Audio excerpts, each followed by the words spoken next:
ఈరోజు మనము చాలా మంది ఆలోచిస్తారు, నన్ను నేను తగ్గించుకోవాలి. మనలో ఏం కలిగి ఉండాలి?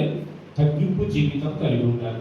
ప్రభు బలలో చేతి పెట్టాలన్నా, దేవుని మరి ఆయన చేసినటువంటి కార్యాలు చేయాలన్నా దేవునితో మనం ఏమై ఉండాలి? కరెక్ట్ అయి ఉండాలి.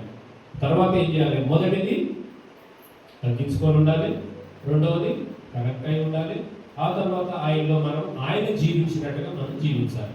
అందుకోసమే ఆయన ఏమన్నాడు? ముందుగా రొట్టె విరిచేటప్పుడు ఏం చెప్పిండు అన్నమాట?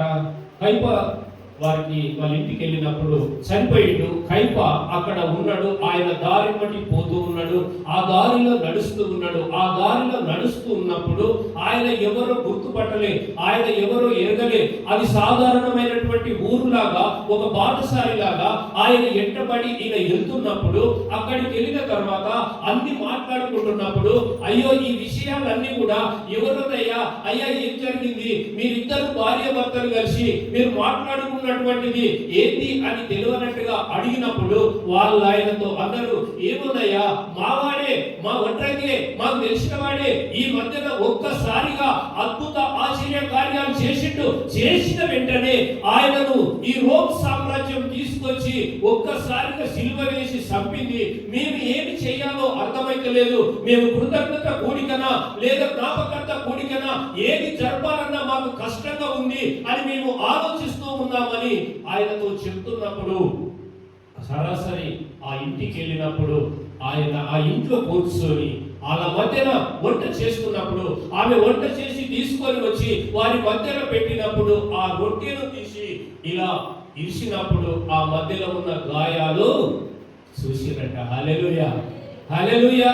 ఈ రోజు మీరు ఆ గాయాన్ని చూడాలి. మీరు తగ్గింపు జీవితం ఉండాలి. మీలో యేసయ్య ఉన్నాడు, మీ మధ్యలో సంచరిస్తూ ఉన్నాడు, మీ మధ్యనే ఆ రొట్టె విరుచుటకు ఆయన సిద్ధంగా ఉన్నాడు. కాబట్టి ఇప్పుడు ఏమంటున్నామంటే, ఈ రోజు మనం రొట్టె విరిచేటప్పుడు మనం ఏం చేయాలి? తనను తాను తగ్గించుకొని నీలో తగ్గింపు జీవితాన్ని కలిగి ఉండాలంట. హల్లెలూయా, హల్లెలూయా. అయితే ఈ రోజు మనకు ఆయన యేసయ్య ఎంతగా తగ్గించుకున్నాడంటే, ఎంతగా మన దగ్గరికి వచ్చిండంటే, ఆయన మొదటగా మనకు ప్రేమను పంచిండు, రెండవది పరిచర్య చూపించిండు, మూడవది పరిశుద్ధాత్మను ఇచ్చిండు. హల్లెలూయా. ఇప్పుడు యోహాను సువార్త 13వ అధ్యాయము ఒక్కసారి మనం ధ్యానిద్దాం. ఇది చేయుచు ఆయన సిలువను పేతురునొద్దకు వచ్చినప్పుడు అతడు ప్రభువా, నీవు నా పాదములు కడుగుతావా అని ఆయనతో అన్నాడు. అందుకు యేసు, నేను చేయుచున్నది ఇప్పుడు నీకు తెలియదు కానీ ఇక మీదట తెలుసుకుందు అని అతనితో చెప్పగా, పేతురు నీవెన్నడూ నా పాదములు కడగరాదని ఆయనతో అనను. అందుకు యేసు, నేను నిన్ను కడగని ఎడల నాతో నీకు పాలు లేదను. హల్లెలూయా.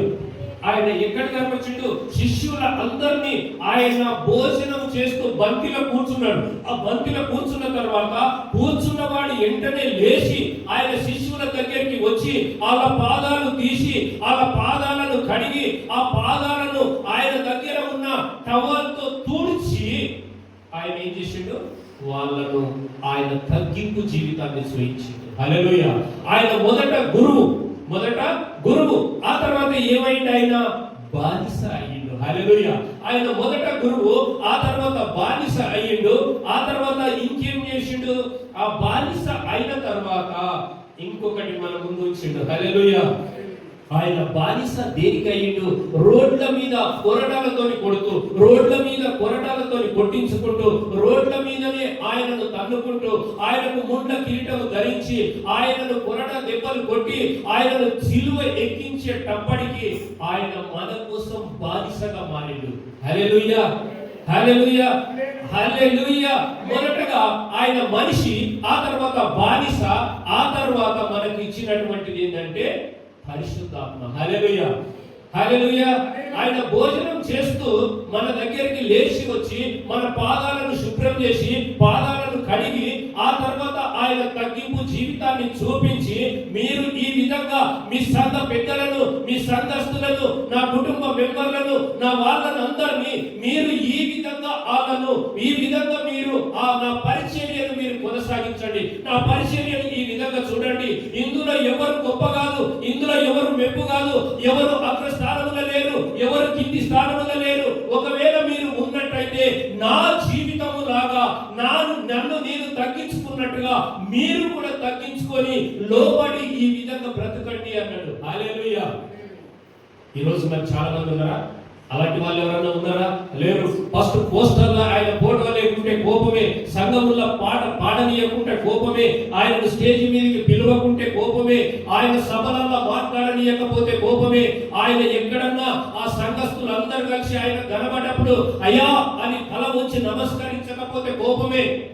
మరి నాలో మీలో ఏం చూస్తున్నారు? హల్లెలూయా.